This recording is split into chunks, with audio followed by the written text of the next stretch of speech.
The morning started like any other day on the distant planet Zephyria. The purple sun was rising over crystal cities that sparkled like diamonds. Dr. Kira was walking to her research lab, just like she had done for the past 5 years. She loved studying life forms from other worlds. It was her dream job. Kira had no idea that this would be the last normal day her people would ever see. As she entered her lab, something strange appeared on her computer screen. The numbers were jumping around like crazy. Her heart started beating faster. These readings showed massive energy signatures coming from space. Something big was heading toward their planet. She ran to the main observation deck and looked up at the sky through the giant telescope. What she saw made her gasp. A huge ship was moving slowly toward their world. It was unlike anything she had ever seen before. The ship was dark and enormous, blocking out stars as it moved. Kira immediately called her supervisor. "Professor Jen, you need to see this right now. We have visitors from another world." Within minutes, the entire Zephyrian Council was buzzing with excitement. They had been studying distant planets for hundreds of years, always wondering if they would meet other intelligent life. Finally, their dreams were coming true. The council members gathered in the Great Hall. Their leader, an elderly Zephyrian named Elder Trowel, stood up with tears of joy in his eyes. "My fellow citizens, today marks the greatest day in our history. We are no longer alone in the universe." The celebration began immediately. People danced in the streets. Children looked up at the sky with wonder. Musicians played happy songs. Everyone was preparing for what they thought would be a beautiful meeting between two civilizations. Kira felt different, though. Something about the approaching ship worried her. She kept studying the energy readings coming from the vessel. The power levels were incredibly high, much higher than anything their peaceful society had ever built. Why would explorers need so much power? She whispered to herself. The Zephyrians quickly prepared their welcome message. They were experts in mathematics and music, so they created beautiful patterns using both. They sent equations showing their understanding of the universe. They broadcasted lovely melodies that represented peace and friendship. Hours passed. The alien ship kept moving closer but never responded to any of their messages. The silence was starting to make some people nervous, but most Zephyrians remained hopeful. Elder Trowel called for a special meeting. "Perhaps these visitors communicate differently than we do. We must be patient and show them our good intentions." The council decided to send their finest cultural ambassadors and smartest scientists to greet the newcomers. They prepared gifts showing the beauty of their civilization. Art pieces, musical instruments, and scientific discoveries were all ready to share. Meanwhile, Kira was working late into the night, trying to understand more about the mysterious ship. She discovered something that made her blood run cold. The energy core of the vessel was generating power levels that could only mean one thing. This was a weapon of incredible destruction. She ran to the council chambers, her feet barely touching the ground. "Elder Trowel, we need to talk. This ship is not what we think it is." But the elder and other council members were too excited to listen carefully. "Dr. Kira, you worry too much. No civilization would travel across the galaxy just to cause trouble. They must be explorers, just like us." Kira tried to explain the energy readings, but her warnings fell on deaf ears. Everyone was too busy preparing for the historic first contact. They were planning festivals, speeches, and celebrations. As the hours went by, the alien ship moved closer and closer. Kira watched helplessly as her people prepared for what they believed would be a wonderful day of friendship and learning. The ship finally stopped just outside their planet's atmosphere. It was massive, casting a shadow over their cities below. The Zephyrians continued broadcasting their welcome messages, sending mathematical proofs and beautiful music into space. Still, there was only silence from the visitors. Kira spent the entire night analyzing every detail she could gather about the ship. The more she learned, the more frightened she became. This vessel was built for war, not exploration. Its weapon systems were unlike anything in their peaceful world. She tried one more time to warn the council, but they were already preparing the grand welcome ceremony. Thousands of Zephyrians gathered in the capital city square, ready to meet their new friends from the stars. As the sun began to set on what everyone thought was the most exciting day in their history, Kira stood alone in her lab, staring at the data on her screen. She knew something terrible was about to happen, but she felt powerless to stop it. The alien ship hung silently in space above them, its dark hull reflecting no light. Inside that vessel, decisions were being made that would change everything forever. Little did the celebrating Zephyrians know that the beings inside the ship had already decided their fate. The humans aboard had classified them as a threat based on misunderstood information. What the Zephyrians saw as a day of joy and new friendship, the humans saw as a military operation. As night fell over Zephyria, families went to bed dreaming of tomorrow's historic meeting. Children fell asleep imagining the amazing things they would learn from their new friends. Scientists like Kira stayed awake, hoping they were wrong about their fears. The stage was set for a tragedy that would echo across the galaxy for generations to come. Captain Blake stood on the bridge of the enormous spaceship, staring at the glowing planet below. His jaw was tight, and his hands were clenched behind his back. For months, he had been studying reports about this world and its inhabitants. None of those reports made him feel good about what he was seeing. 6 months ago, Earth's deep space probes had discovered this planet. The initial data looked promising. Rich minerals, perfect atmosphere, and signs of advanced technology.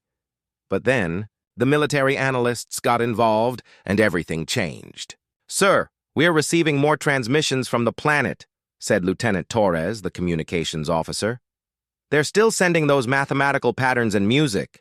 Blake frowned. "Any weapon signatures in those transmissions?" "Unknown, sir. Our computers can't decode their true meaning. Command thinks they might be testing our defenses." The captain nodded grimly. This was exactly what he had been warned about. Earth Command had briefed him thoroughly before this mission. The aliens on this planet had technology that Earth's scientists couldn't fully understand. Their energy signatures were powerful and strange. Most concerning of all, they had defensive satellites orbiting their world that looked suspiciously like weapons platforms. What Blake didn't know was that those weapons platforms were actually peaceful research stations. The Zephyrians used them to study distant stars and search for life in the universe. But from Earth's perspective, they looked threatening. "Captain!" called out the tactical officer. "I'm detecting small ships launching from the planet's surface. They're heading our way." Blake's heart rate increased. "Battle stations. Prepare defensive measures." Down on the planet, Dr. Kira was part of the team that had launched those small ships. They weren't weapons at all. They were unarmed scout vessels filled with Zephyrian volunteers who wanted to get closer to the human ship. Their plan was simple. Get close enough to make visual contact and show the humans that they were friendly. The scout ships were beautiful, made of crystalline materials that sparkled in the starlight. Inside each ship, Zephyrian scientists carried gifts and peaceful symbols. They had practiced their welcoming gestures for hours, hoping to make a good first impression. But to the humans watching from their warship, these approaching vessels looked like an attack formation. The strange crystalline hulls reflected their sensors in ways that made the human computers classify them as stealth technology. The peaceful flight pattern looked like a coordinated military approach. "Sir, enemy vessels are maintaining attack formation," reported the tactical officer. "They're using some kind of advanced stealth technology we've never seen before."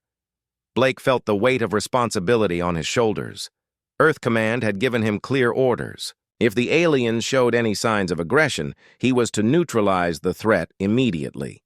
The safety of Earth depended on securing this system before the aliens could launch an attack on humanity's homeworld. What Blake didn't understand was that the Zephyrians had never even detected Earth.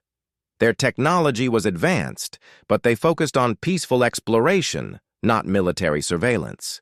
They had no idea where the human ship had come from, or that another inhabited world existed anywhere nearby. Dr. Kira, floating in her small scout ship, was trying desperately to establish communication. She had spent the past 2 days learning everything she could about the mysterious visitors. Using her advanced computer systems, she had managed to intercept fragments of the human language from their radio transmissions. What she discovered made her heart sink with horror.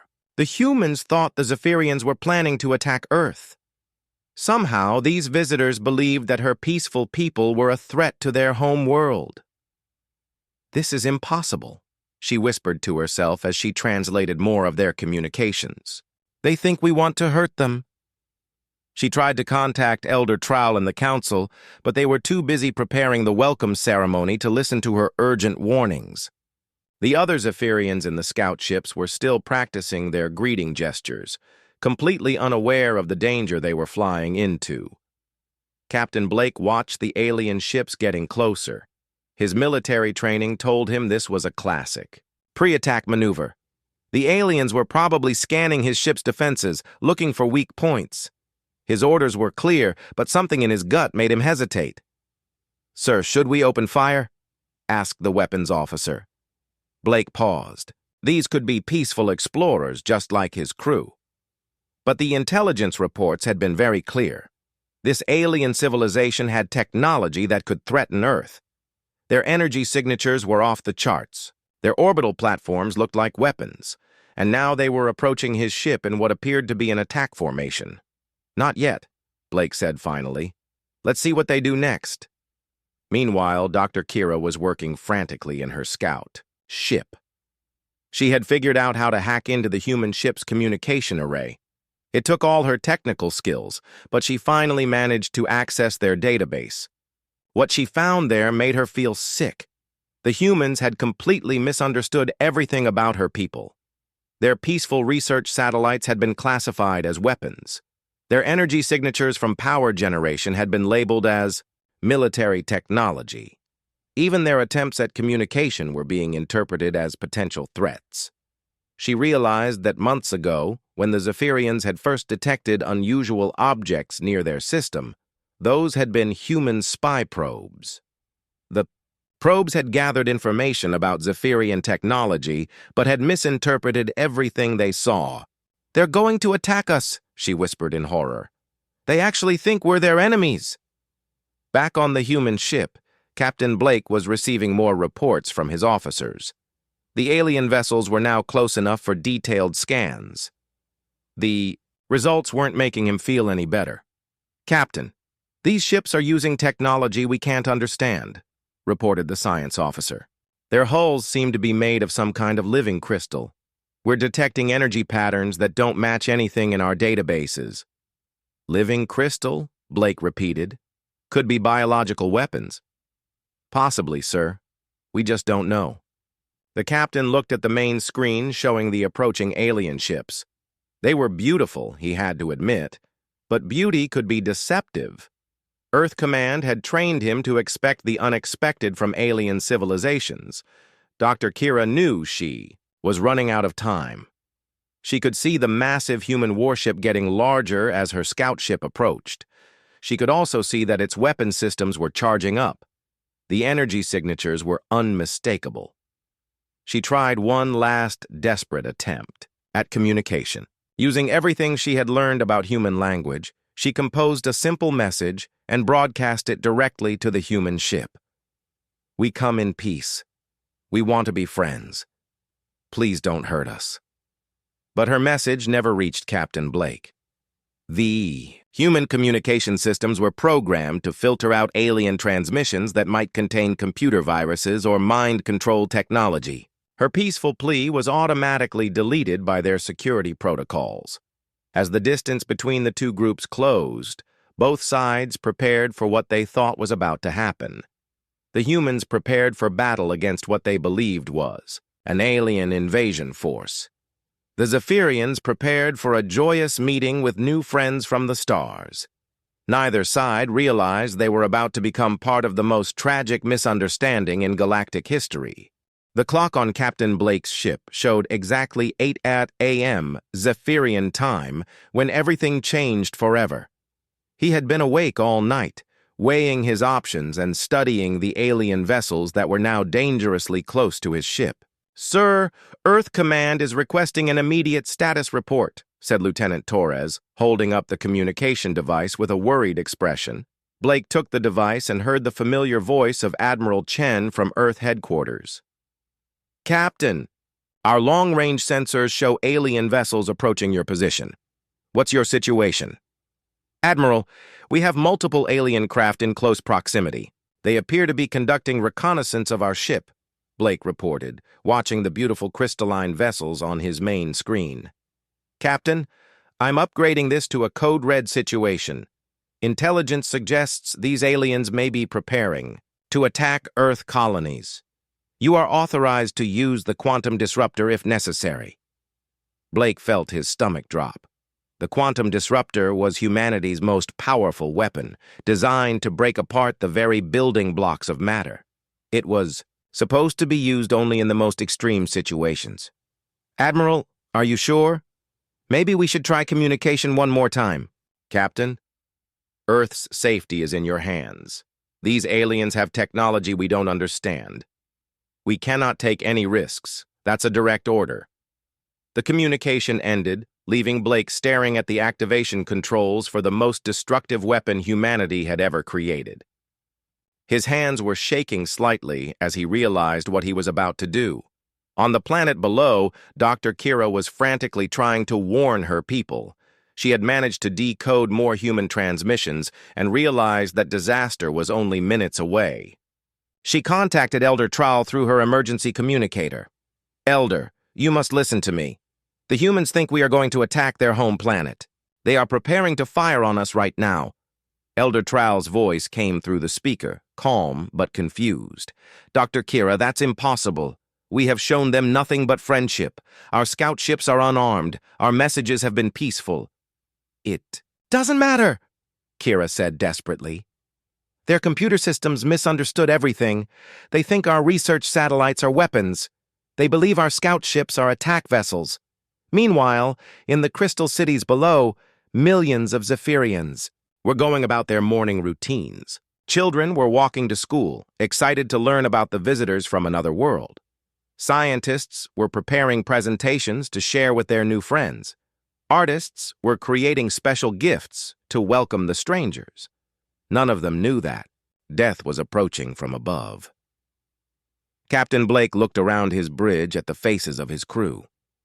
They were all young people who had joined the space program to explore the universe and make contact with other civilizations.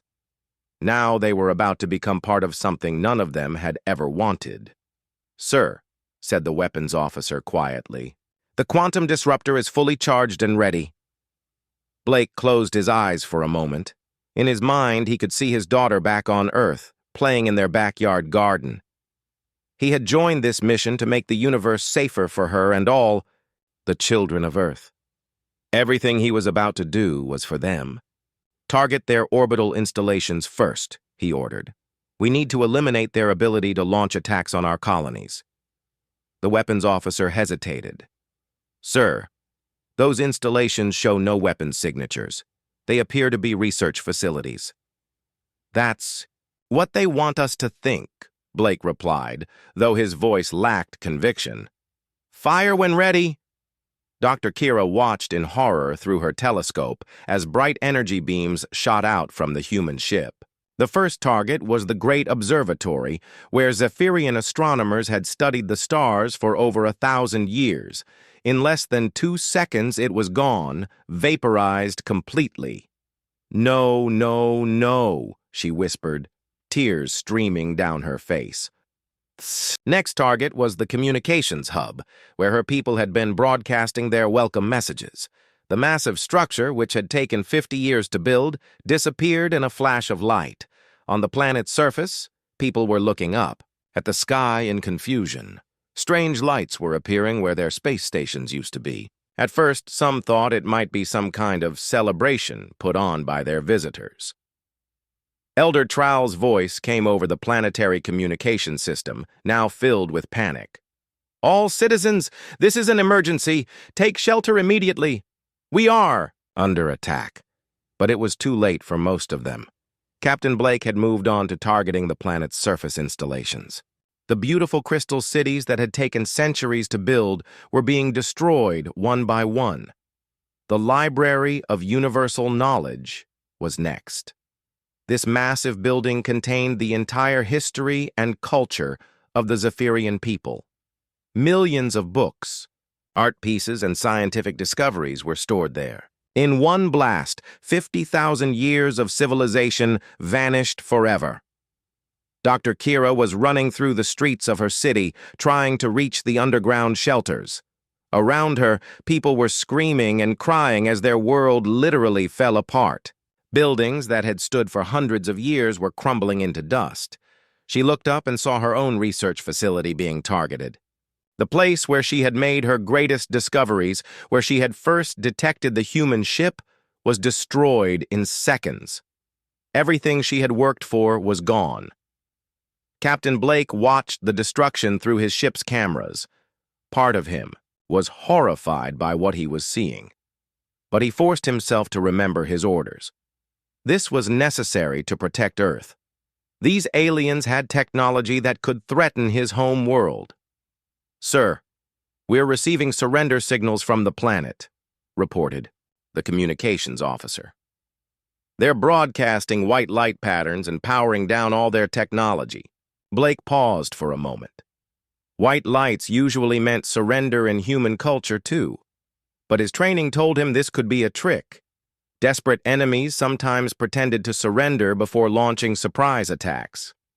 "Continue the operation," he ordered. "We can't take any chances." The destruction continued for exactly 10 minutes and 37 seconds. When it was over, the thriving civilization that had existed on Zephyria that morning was gone. Beautiful cities had been reduced to rubble. Billions of peaceful beings had been eliminated. The proud culture that had spent centuries reaching out to the stars had been silenced forever. Dr. Kira found herself in a deep cave system with a few thousand other survivors. They were the lucky ones who had been near the old geological research tunnels when the attack began. Everyone was in shock, unable to believe what had just happened. Above them, Captain Blake was filing his report to Earth Command. "Mission accomplished, Admiral. The alien threat has been neutralized. The system is now secure for human colonization." "Excellent work, Captain. You've saved Earth from a potential invasion. Return home immediately for debriefing." As the human ship prepared to leave, Blake took one last look at the planet below. Smoke was rising from the ruins of what had once been a beautiful world. He told himself he had done the right thing, but something deep inside him wondered if they had made a terrible mistake. The 10-minute war was over, but its consequences would last forever. Dr. Kira woke up in complete darkness. For a moment, she forgot where she was. Then the terrible memories came rushing back. The lights in the sky, the screaming, the end of everything she had ever known. She was lying on a cold stone floor in one of the deep cave systems that ran beneath Zephyria's surface. These caves had been carved out thousands of years ago by her ancestors who studied underground geology. Now they had become the final refuge for what remained of her people. Around her, she could hear quiet crying and whispered conversations. Someone had managed to set up a few emergency lights, casting strange shadows on the cave walls. The air smelled of dust and fear. "How many?" she heard Elder Trowell asking someone nearby. "We've counted about 8,000 so far," came the reply from Professor Jen, her old supervisor. "Maybe 2,000 more scattered in other cave systems across the planet." 10,000. Out of 12 billion people, only 10,000 had survived. Kira felt sick thinking about it. Everyone she had grown up with, all her colleagues, her neighbors, her friends from school. They were all gone. She sat up slowly and looked around the cave. Families were huddled together, sharing the few supplies they had managed to grab during the attack. Children were asking their parents questions that nobody could answer. "Mama, when can we go home?" a small child asked. The mother just held her daughter tighter and didn't say anything. There was no home to go back to. Elder Trowell was trying to organize everyone. Despite being over 200 years old, he was still the strongest leader they had. "We need to count our resources carefully," he announced to the group. "Food, water, medical supplies, communication equipment, everything." The inventory was heartbreaking. They had enough emergency food for maybe 3 months if they were very careful.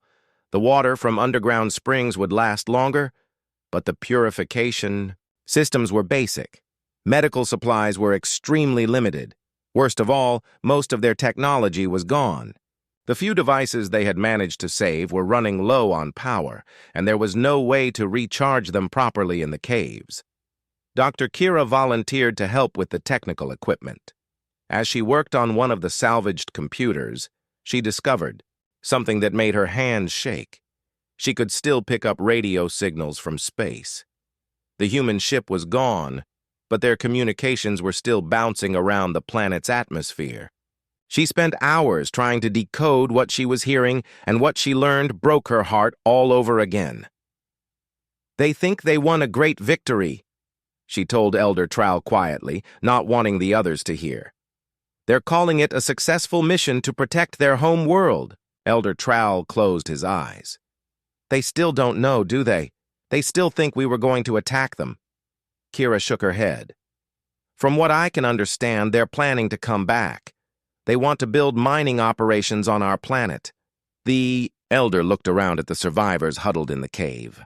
"Mining operations on the graves of our civilization." Over the following days, the full horror of their situation became clear. The survivors were dealing with more than just physical challenges. Many of them were suffering from what their doctors called soul fade, a deep depression that made them lose the will to live. Professor Jen was one of the worst cases. He had been the head of their largest university, responsible for educating thousands of young minds. Now he just sat in a corner, staring at nothing. "What's the point?" he kept saying. "Everything we built, everything we learned, everything we were, it's all gone. Why should we keep going?" Other survivors felt the same way. They had watched their entire world disappear in 10 minutes. Their families, their culture, their history, everything had been erased. Some of them simply stopped eating and drinking. Dr. Kira knew she had to do something. She couldn't let the last remnants of her people give up hope. She organized small groups to talk about their memories, to share stories about the world that was gone. "We are the living memory of 12 billion people," she told them during one of these gatherings. "If we give up, then they truly did erase us completely." Slowly, some of the survivors began to respond. They started sharing memories of their loved ones, their favorite places, their proudest achievements.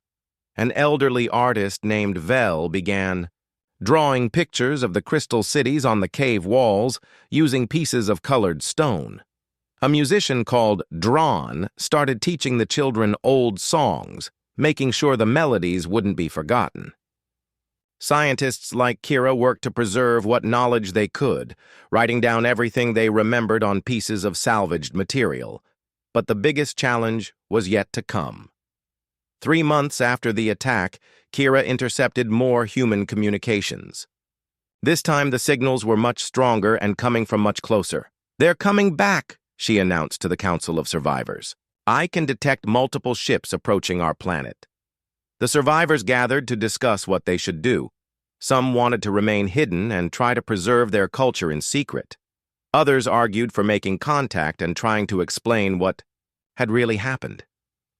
"Maybe if we show them the truth, they'll understand," suggested Vel, the artist. "Maybe they'll realize they made a mistake." But Elder Trowel shook his head sadly. And what if they don't believe us? What if they think we're lying to trick them? We're all that's left. We can't take that risk. Dr. Kira had been studying the human communications for weeks now.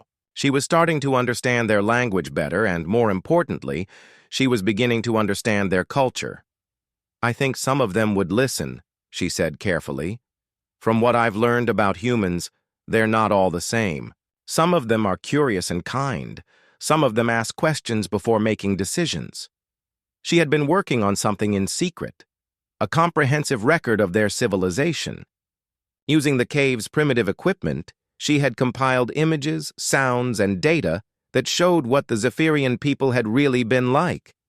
Look at this, she said, showing them her work on a small screen.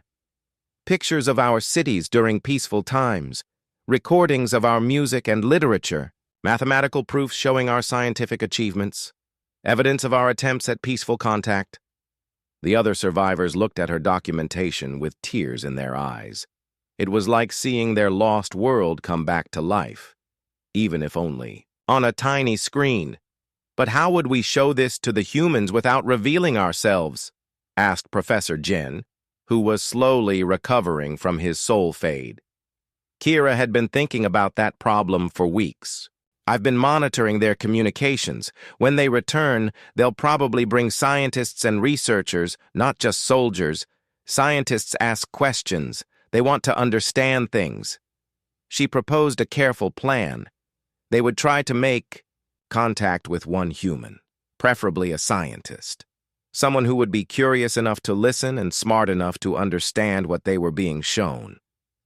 It's dangerous, Elder Trowel admitted, but maybe it's our only chance to prevent this from happening to other worlds. As they prepared for the humans' return, the survivors worked together to create the most complete record possible of their destroyed civilization.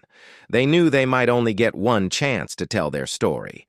Above them, human ships were already entering the system, ready to begin their mining operations on what they thought was an empty world. The colonists aboard had no idea they were about to build their new homes on top of the greatest tragedy in galactic history.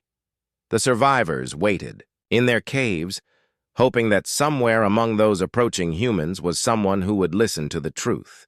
1 year had passed since the 10-minute war that destroyed Zephyria. The planet looked completely different now. Where crystal cities once sparkled under the purple sun, massive human mining operations stretched across the landscape. Dr. Rachel was one of the leading scientists working at Mining Station Alpha, the largest human settlement on what they now called New Terra. She was an archaeologist who specialized in studying extinct civilizations, but she had never expected to find anything interesting on this remote planet. The official reports said that New Terra had once been home to a primitive species that had gone extinct millions of years ago. According to the military surveys, there were some old ruins scattered around, but nothing worth serious study. Rachel disagreed. In her spare time, she had been exploring the areas around the mining stations, and what she found didn't match the official reports at all. These aren't millions of years old, she muttered to herself as she examined a piece of crystalline material that the miners had dug up. This technology is incredibly advanced, and it's recent. Her colleague, Dr. Williams, looked over her shoulder at the artifact. Maybe you're overthinking it, Rachel. Command said these aliens died out long ago. Besides, what does it matter? We're here to mine rare minerals, not study ancient history. But Rachel couldn't let it go. The more she studied these mysterious artifacts, the more convinced she became that something was very wrong with the official story. The technology she was finding was more advanced than anything humans had created. Meanwhile, deep in the caves below the mining operations, Dr. Kira was watching the human colonists through carefully hidden cameras. She had spent months learning to understand human behavior, and she had identified Dr. Rachel as the perfect person to contact. She's different from the others, Kira explained to Elder Trowel and the other survivors during one of their secret meetings. She asks questions. She studies things carefully before making decisions. She might listen to us. The cave where they lived had become a small underground city. The survivors had worked hard to create a sustainable life in the darkness. They grew food using artificial lights powered by geothermal energy. They built workshops where they preserved their culture and knowledge. But they all knew this couldn't last forever. The human mining operations were getting bigger and deeper. Eventually, they would discover the cave systems. When that happened, the last survivors of Zephyria would have nowhere left to hide. "Are you sure about this plan?" Elder Trall asked Kira for the 100th time. "If this human betrays us, we're all finished." Kira nodded solemnly. "I've been studying Dr. Rachel for months. I've read her personal journals, her research notes, even her letters to family back on Earth. She's a good person who cares about truth and justice." The plan was risky but simple. Kira would reveal herself to Dr. Rachel and show her the evidence of what had really happened to Zephyria. If Rachel believed them, maybe she could help them contact other humans who would listen. The moment came on a quiet Tuesday morning. Dr. Rachel was working alone at a dig site about 10 miles from the main mining station. She was carefully excavating what appeared to be some kind of artistic sculpture when she heard a voice behind her. "Dr. Rachel, please don't be afraid. I need to talk to you." Rachel spun around and gasped. Standing a few feet away was a being, unlike anything she had ever seen. It looked somewhat like a human, but taller and more slender, with large eyes that seemed to hold infinite sadness. You're alive," Rachel whispered, her heart pounding. Kira nodded slowly. "My name is Dr. Kira. I was a scientist just like you. I studied life forms from other worlds. I was the first of my people to detect your species approaching our planet." Rachel's mind was racing. "But the report said you were extinct. They said your civilization died out millions of years ago." "We were extinct," Kira said quietly. "Just not when your people thought. We died 1 year ago. In 10 minutes. Your military ships destroyed our entire civilization because they thought we were going to attack Earth." The human scientist felt like the ground was moving beneath her feet. "That's impossible. We would never... surely there would have been attempts at communication." Kira activated a small device she had brought with her. A holographic display appeared in the air between them, showing images and videos from before the attack. "This is what our world looked like before your ships arrived," Kira said. Rachel watched in stunned silence as the hologram showed her beautiful crystal cities, flying vehicles, families playing in parks, children learning in schools. This wasn't a primitive, extinct civilization. This was a thriving, advanced society. "We sent mathematical messages," Kira continued, changing the display. "We broadcast music. We launched unarmed scout ships to try to make peaceful contact. We did everything we could to show you that we were friendly." The display now showed the Zephyrian attempts at communication, the peaceful, welcoming messages they had sent, the gifts they had prepared for their first meeting with humanity. "But your military interpreted everything as a threat," Kira said, her voice breaking slightly. "Our research stations looked like weapons to them. Our peaceful messages were ignored. Our scout ships were seen as an invasion fleet." Rachel sank to her knees as she watched the holographic recording of the attack itself. The systematic destruction of the orbital stations, the targeting of cities and cultural centers, the desperate surrender signals that were ignored. 12 billion people, Kira whispered. Gone in 10 minutes. My entire species, my culture, my history. Everything we had built over 50,000 years. The human scientist was crying now, tears streaming down her face as she realized the magnitude of what her species had done. "Oh, God. Oh, my God, we didn't know. Captain Blake, he thought. The report said you were dangerous."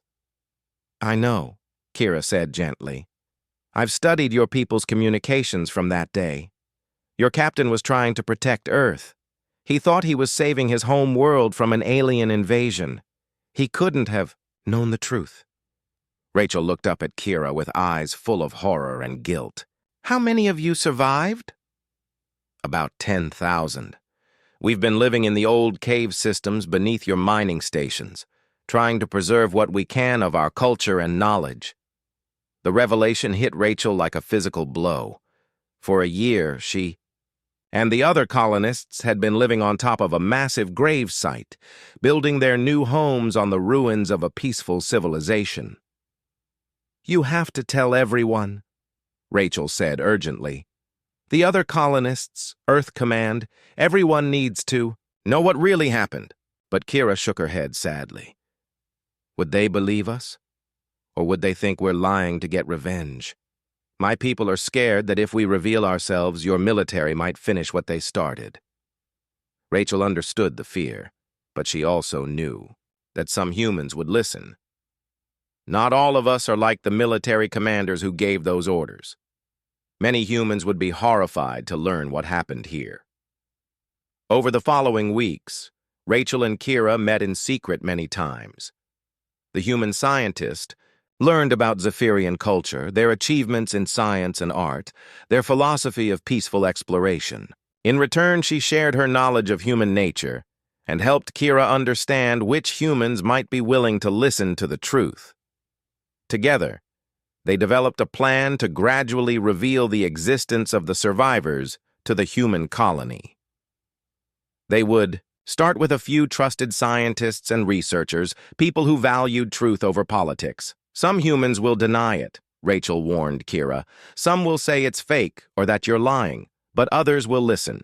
And once the truth is out, it can never be hidden again. Kira nodded, knowing that this was their only chance. My people have a saying, truth is like water. It always finds a way to the surface. The first step was documenting everything. Rachel used her equipment to make proper recordings of Kira's evidence, creating an archive that could be shared with other humans. She also began secretly investigating the mining sites, looking for more proof of the advanced civilization that had once existed there. What she found confirmed everything Kira had told her. The primitive ruins were actually the remains of sophisticated buildings. The ancient artifacts were pieces of advanced technology that had been partially destroyed in the attack. As word began to spread quietly among the human scientists, reactions were mixed. Some refused to believe it, claiming it was impossible that such a mistake could have been made. Others were devastated to learn the truth about their new home. Dr. Williams was one of the skeptics. Even if this is true, what can we do about it now? He argued. The past can't be changed. We have families here, homes, jobs. Are we supposed to just leave? But other humans had a different reaction. A young engineer named Alex spent hours talking with Kira, learning about Zephyrian technology and culture. We could learn so much from each other, he said. Maybe we could find a way to coexist. The truth was spreading, slowly but surely. And with it came the possibility that the last survivors of Zephyria might not have to remain hidden in their caves forever. For the first time in a year, Dr. Kira felt something she hadn't experienced since before the attack: hope.